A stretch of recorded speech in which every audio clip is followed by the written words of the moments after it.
आपका एक बार फिर से स्वागत है अपने YouTube चैनल स्टडी पॉइंट में। तो लास्ट हम जीन पियाजे के बारे में पढ़ रहे थे। इसकी दो स्टेजेस हमारी कंप्लीट हो चुकी है। अब हम आज तीसरी स्टेज को देखेंगे। तीसरी जो स्टेज है वो है concrete operational stage. Concrete operational stage मतलब मूड सक्रियात्मक स्टेज। ठीक है, ये जो स्टेज होती है 7 to 11 ईयर्स, 7 से 11 साल के बच्चों की जो स्टेज है वो है कंक्रीट ऑपरेशनल स्टेज। इस स्टेज में अब हम देखेंगे कि जितनी भी कमियां बालक में प्री ऑपरेशनल स्टेज में उसके पास कमियों की स्टेज उसको कहा जाता है, वो सारी की सारी कमियां ओवरऑल वो यहाँ पे कम कर देता है। जैसे वहाँ पे हमने एक देखी थी इरिवर्सिबिलिटी। इरिवर्सिबिलिटी मीन्स उसको 2+3 = 5 होते हैं, ये तो पता था, बट 3+2 = 5 होता है ये उसको पता नहीं था। ठीक है, 1 to 100 तक वो जानता था पर 100 to 1 तक वो आना नहीं जानता था। बट जब कंक्रीट ऑपरेशनल स्टेज में वो आता है तो उसमें रिवर्सिबिलिटी आ जाती है, मतलब कि वो पलटावी उसमें आ जाती है। यहाँ पर वह चाइल्ड समझ जाता है कि a+b = b+a। सिमिलरली 1 to 100, और अब वो 1 to 100 तक जाना काउंटिंग करना ही नहीं जानता। इवन अब वो इनफैक्ट 100 to 1 की तरफ जाना भी वो जान गया है। अब उसको पता है 2 + 4 = 6 है, तो 4 + 2 भी = 6 ही होता है। तो ये उसको उसमें रिवर्सिबिलिटी यहाँ पे आ जाती है। सेकेंड इज योर कंजर्वेशन, संरक्षण। लास्ट वीडियो में हमने देखा कि उसको क्या होता था, उसको जो लंबे वाला ग्लास था वो उसको उसमें रखा पानी उसको ज़्यादा लग रहा था और दूसरे में थोड़ा लग रहा था, क्योंकि उसमें कंजर्वेशन का अभी कोई ज्ञान नहीं था। देखिए, अगर बालक को लगता है कि दोनों कंटेनर में इक्वल वाटर है तो उसे कंजर्वेशन आता है। ठीक है, देखिए यहाँ पे बड़े वाला एक लंबे वाला कंटेनर लिया है, ये कंटेनर लिया है, दोनों में हमने वाटर इक्वली फिल किया है, 1 लीटर 1 लीटर। अगर बालक को लगता है कि दोनों में जो है बराबर वाटर है, इसमें भी और इसमें भी दोनों में इक्वल वाटर है, तो समझ लेना उसमें कंजर्वेशन आ गया है। बट अगर उसको लगे कि इसमें ज़्यादा पानी है और इसमें कम मात्रा में पानी है, तो समझ लेना कि उसमें लैक ऑफ कंजर्वेशन है। अभी मीन्स वो अभी प्री ऑपरेशनल स्टेज में है, वो कोई 2 से 7 साल का बच्चा है। राइट, कि इसकी कहने का मतलब है कि बच्चे में अगर कोई ऐसी सिचुएशन आ जाए कि बच्चे में जो है अभी लैक है, कमी है, तो वो पीछे वाली स्टेज में उसको भेज देना है। और अगर उसमें जो है कंजर्वेशन आ चुका है तो वो समझ लेना कि वो कंक्रीट ऑपरेशनल स्टेज में आ चुका है, वो 7 से 11 साल का बच्चा है। अब उसको पता है कि दोनों कंटेनर, ये वाला कंटेनर लंबा है बट इसमें इसकी विड्थ ज़्यादा नहीं है, ये वाला चौड़ा है भले ही इसकी हाइट ज़्यादा नहीं है, और दोनों ये बराबर वाटर इन दोनों में है, तो समझ लेना उसमें कंजर्वेशन आ गया है। ठीक है, अब नेक्स्ट जो है हमारे पास, अब जब कंजर्वेशन में हमने देखा कि यहाँ पे वो थोड़ा लॉजिक लगा ही रहा था, तो इसका मतलब ये हुआ कि उसमें इस कंक्रीट ऑपरेशनल स्टेज में ये जो थर्ड पियाजे की स्टेज है, यहाँ पे उसमें लॉजिकल थिंकिंग यानी कि तर्क चिंतन शक्ति भी उसकी बढ़ जाती है। ठीक है, यूँ तो ये जो लॉजिकल थिंकिंग है वैसे प्री ऑपरेशनल स्टेज में भी के एंड तक हम अगर देखें तो उसमें वो तर्क लगाना वो शुरू कर देता है, पर वो तर्क उसका भले ही बेवकूफ़ीपूर्ण हो पर वो तर्क लगाना वहाँ पे शुरू तो कर ही देता है। राइट, पर यहाँ पे वो सही ढंग से लॉजिक लगाना इस थर्ड स्टेज में शुरू कर देता है। मीन्स जैसे मैंने यहाँ पे एग्जांपल लिया है 2 3 4। अब बच्चा देख रहा है कि काउंटिंग हो रही है 2 3 4 और यहाँ पे एक ब्लैंक दे दिया गया था और उसके बाद 6 था। अब बच्चा अपने लॉजिक लगा रहा है 2 3 4 और उसको पता है यहाँ पे क्या आएगा 5, तो उसमें जो है लॉजिक तर्क चिंतन जो है इसमें बढ़ जाता है। जब बालक में लॉजिकल थिंकिंग आ जाती है तो वह तर्क लगाकर चीज़ें करता है। ठीक है, हाँ, अगर लॉजिकल थिंकिंग ही नहीं होगी तो कौन सा लॉजिक हम लोग लगा पाएंगे। तो बालक में इस स्टेज में लॉजिकल थिंकिंग भी आ जाती है। कंक्रीट में अभी तक हमने 3 चीज़ें पढ़ी। 3 चीज़ों में सबसे पहले है रिवर्सिबिलिटी, उसमें आ जाती है, कंजर्वेशन आ जाता है और लॉजिकल थिंकिंग भी उसकी हो जाती है। Next is your end of egocentric behaviour. और लास्ट में जब हमने देखा सेकंड स्टेज में क्या था, वो बहुत ही ज़्यादा ईगोसेंट्रिक था। मैं, मेरा, मेरी तारीफ करते रहो, बस वो इसी में ही रहता था, मैं ही सही हूँ और कोई भी सही नहीं है। तो चलिए अब देखते हैं ego, end of egocentric behaviour. देखिए जो एंड ऑफ ईगोसेंट्रिक बिहेवियर है, इसमें अब बच्चा समझ जाता है कि आपने लास्ट टाइम देखा होगा उसमें जब प्री ऑपरेशनल स्टेज में जब उसमें वो ईगोसेंट्रिक था, उसमें बहुत ही ज़्यादा क्या थी, मैं थी, तो वो क्या बोलता था, I am always right. But अब उसमें क्या आ जाता है कि अब मैं हमेशा ही सही नहीं हूँ। उसमें दो चीज़ें, एक तो उसको अपनी तारीफ सुनना ही अच्छा लगता था और वो शेयरिंग तो बिल्कुल भी नहीं करता था। पर इस स्टेज, अब उसमें जो है थर्ड स्टेज में क्या हो जाता है कि वो चीज़ों को बांटना शुरू कर देता है, अपने भाई बहनों को कहता है कि मेरी मम्मा तेरी मम्मा, मेरे पापा तेरे पापा। अब अगर उसके पास कुछ टॉफ़ीज़, चॉकलेट्स वगैरह कुछ भी है तो वो उनको शेयर करना भी शुरू कर देता है।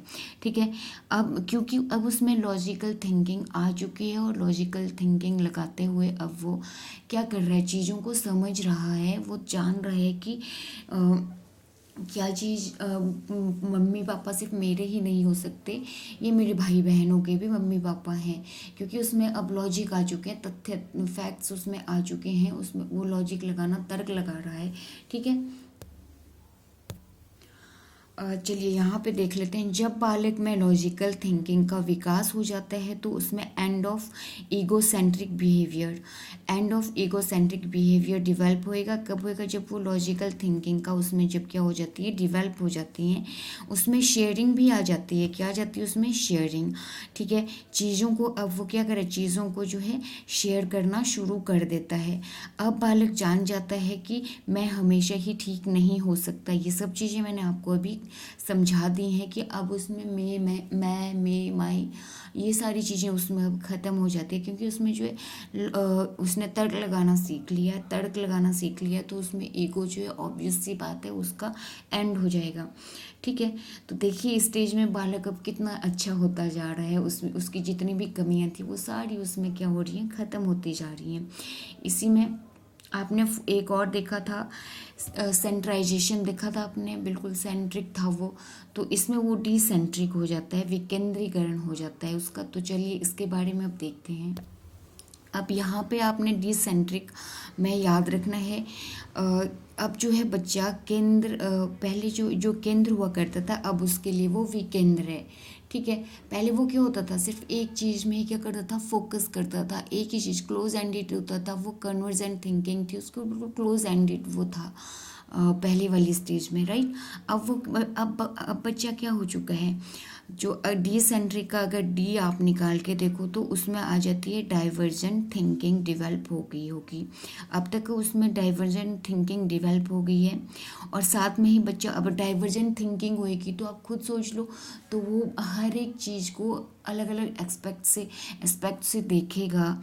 वो अब हर एक चीज़ को 100 तरीके से सोचेगा। वो मीन्स कि वो हर चीज़ के बहुत सारे सॉल्यूशंस देखेगा। अब वो वन क्वेश्चन वन सॉल्यूशन नहीं देखेगा, अब वो बहुत सारे सॉल्यूशन निकालने की कोशिश करेगा। मीन्स वो ओपन एंडेड हो जाएगा। यहाँ से क्या हो गया, केंद्र से विकेंद्र में डाइवर्जेंट थिंकिंग और ओपन एंडेड वो हो चुका है। तो ये था हमारा डिसेंट्रिक। अब बच्चा क्या हो गया है, डिसेंट्रिक हो गया है, right. Next one is your inductive reasoning. अगला जो हमारा है उसमें जो बालक में आ जाती है वो आ जाती है आगमनात्मक, जो भी है हिंदी में देख लेना। इंडक्टिव रीजनिंग, आगमनात्मक तर्क शक्ति जिसे हिंदी में कहते हैं, सॉरी गलत मैं बोल रही हूँ, इंडक्टिव रीजनिंग। अब बच्चे में आ जाती है इंडक्टिव रीजनिंग। ये जो आगमनात्मक तर्क शक्ति है, इसमें बच्चा अब क्या करता है कि वो लॉजिक लगाता है, लॉजिक से अपना एक लॉजिक लगाएगा, फिर उसमें एग्जाम्पल के थ्रू वो रूल्स तक पहुंचता है। ये इंडक्टिव मेथड तो आपने पढ़े ही होंगे।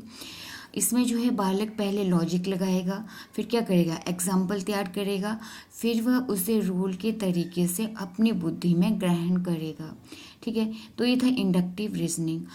तो इसमें आपने ये जो हमारी थर्ड स्टेज थी, इसमें हमने 4 मुख्य चीज़ें अब देखी। जो 4 चीज़ें हमने 4-6 चीज़ें जो हमने देखी जो बालक में डेवलप यहाँ पे होगी वो थी reversibility, conservation, logical thinking, end of egocentric behaviour, dysenteric, inductive reasoning.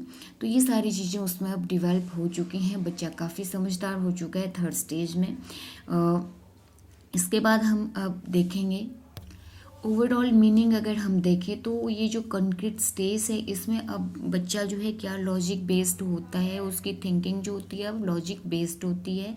वो डिफ्रेंशिएट करना, वेट करना, सॉलिड, लिक्विड एट्सेट्रा, इन सब के बारे में क्या है वो जान जाता है कि वेट क्या होता है, सॉलिड क्या होता है, लिक्विड क्या होता है।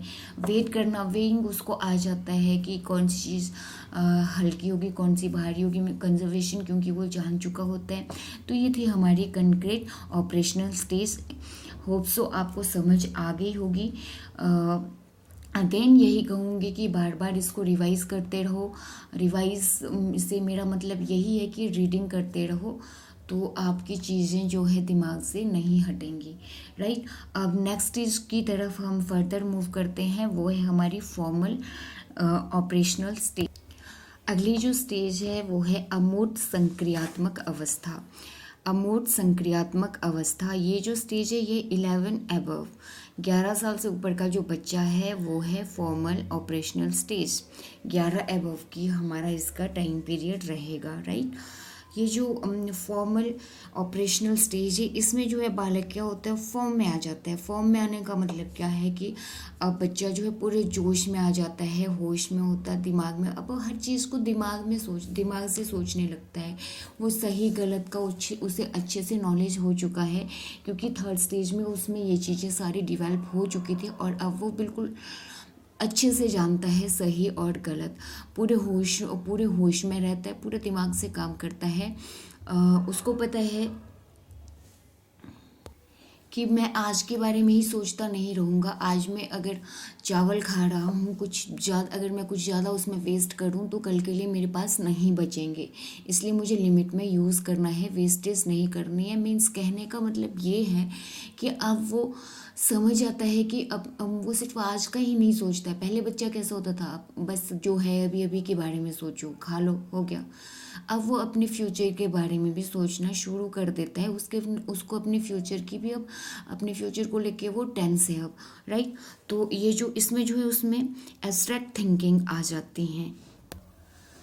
अब जैसे यहाँ पे लिखा है अमूर्त संक्रियात्मक अवस्था। ये अमूर्त मीन्स एब्स्ट्रैक्ट थिंकिंग उसमें आ जाती हैं अभी इस स्टेज में। मीन्स बच्चा फ्यूचर के बारे में सोचने लगता है, अर्थात बालक सीन एंड अनसीन इन सभी चीज़ों के बारे में सोचना शुरू कर देता है, ठीक है।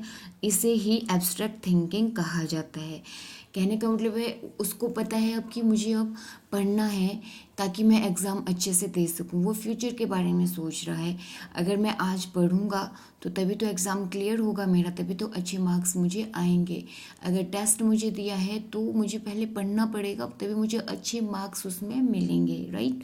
तो उसमें और चीज़ आ जाती है हाइपोथेटिक डिडक्टिव रीजनिंग। मीन्स परिकल्पना निगमनात्मक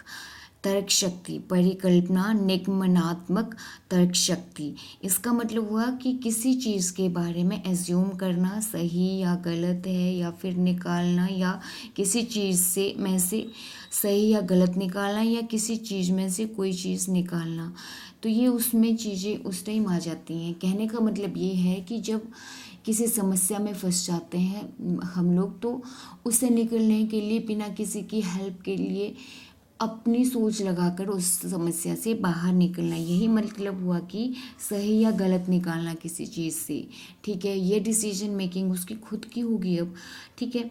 और क्या है, किसी चीज़ में से कोई चीज़ निकालना, ठीक है। अब मान लो जैसे कॉम्प्रहेंशन एग्ज़ाम में आता है, राइट। तो अब क्या करता है, उसमें नीचे क्वेश्चन आंसर दिए होते हैं और ऊपर एक पूरा पैराग्राफ दिया होता है, उसमें से आंसर निकालना वो अच्छे से जानता है, ठीक है। तो अगर कहीं किसी सिचुएशन में हम लोग फंसे हुए हैं तो वहाँ से भी वो अपनी सोच लगाकर उसने वहाँ से खुद निकलना होता है। मतलब कि उसकी जो हाइपोथेटिक डिडक्टिव रीजनिंग है वो अब लग चुकी है, ठीक है। जैसे कि बालक को जब मतलब जो बच्चा है, जब एग्ज़ाम में कोई सवाल ऐसा आएगा जो उसे पहले किया ही नहीं है उसने, ठीक है, बट वह किसी थियोरी का इस्तेमाल करके उसको निकालने की पूरी पूरी कोशिश करेगा और उसको निकाल देगा, ठीक है। तो ये थी हमारी फॉर्मल ऑपरेशनल स्टेज। तो आज हमने 2 स्टेजेस की, कंक्रीट ऑपरेशनल स्टेज और फॉर्मल ऑपरेशनल स्टेज। तो जीन पियाजे की हमारी 4 स्टेजेस थी, सेंसरी मोटर स्टेज, फिर थी प्री ऑपरेशनल, फिर ऑपरेशनल, फिर फॉर्मल, ठीक है। जो स्टार्टिंग की 2 स्टेजेस हैं हमारी सेंसरी मोटर स्टेज और दूसरी है हमारे पास प्री ऑपरेशनल स्टेज, वो काफ़ी इंपॉर्टेंट है दोनों, इसीलिए उसके लिए मैंने अलग अलग सी वीडियोस आप लोगों के लिए बनाई, क्योंकि वो काफ़ी टाइम कंज्यूमिंग थी, इम्पॉर्टेंट है टेस्ट पॉइंट ऑफ व्यू से, राइट। तो ये वाली जो 2 हैं ये इतनी इम्पोर्टेंट नहीं है, बट फिर भी पढ़नी तो होंगी, तो इसलिए मैंने ये एक दिन में निपटा दी। और मुझे पूरी उम्मीद है कि आपको समझ में आ गया होगा जितना भी मैंने आपको समझाया। बार बार वीडियोस को देखो, तभी कॉन्सेप्ट क्लियर होंगे। क्वेश्चन आंसर तो खुद निकल जाते हैं अगर हमारे कॉन्सेप्ट क्लियर होंगे। देखिए, अगर कॉन्सेप्ट्स ही हमारे क्लियर नहीं रहेंगे तो हम क्या ही उम्मीद लगा सकते हैं है कि हम लोग एग्ज़ाम में जाके क्वेश्चन आंसर जो है वहाँ पे मार्क करके आएंगे, सही आंसर्स मार्क करके आएंगे। इसलिए कॉन्सेप्ट क्लियर होना चाहिए, बाकी सारी चीज़ें हो जाती हैं। प्रैक्टिस करना बड़ी बात नहीं है अगर कॉन्सेप्ट हमारे क्लियर हो, इसलिए बार बार रीडिंग करते रहो। मैं बार बार आपको कहती हूँ, रीडिंग मस्ट है। तो ये था हमारा आज का पियाजे का, हमारा कंप्लीट हो चुका है। इसकी कुछ एक टर्म्स बची हैं, ये मैं फिर कभी आपको करवाऊंगी, जैसे अडेप्टेशन होगी, एडजस्टमेंट होगी, एकोमोडेशन होगी, एसिमिलेशन होगी। ये सारी चीज़ें हम लोग करेंगे, किसी एक क्लास हम इसकी भी लेंगे। कल हम जो करेंगे वो करेंगे वाइगोत्स्की के बारे में। तो ठीक है, मिलते हैं नेक्स्ट वीडियो में, तब तक बाय बाय।